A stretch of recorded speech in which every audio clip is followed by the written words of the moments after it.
Tu sais, cette phrase où tu te dis, il faut X temps pour pouvoir obtenir les choses. Moi, ma vision, c'est que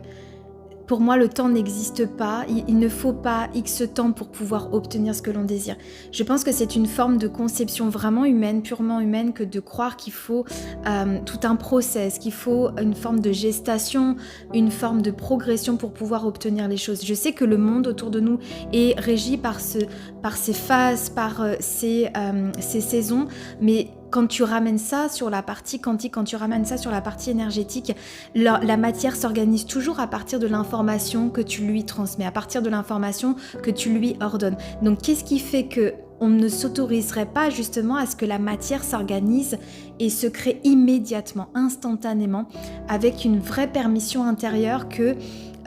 d'accepter en fait qu'on puisse créer exactement ce que l'on désire. Pour moi, la différence, c'est que c'est pas un espace-temps qui va permettre d'accéder à ce qu'on veut, c'est juste une forme de permission intérieure, c'est une forme de maturité intérieure. Et on met ça sur le dos du temps, qui est vraiment pour moi une conception juste humaine, alors que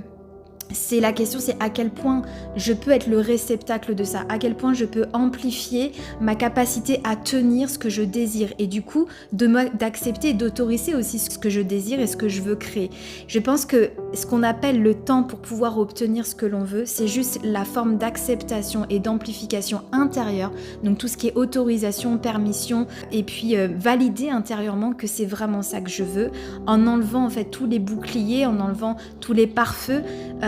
qu'on se met soi-même pour pouvoir obtenir ce que l'on veut. Mais quand tu reviens purement à cette vision quantique, eh bien l'énergie, la matière en fait, s'organise et répond instantanément à ce qu'on lui ordonne.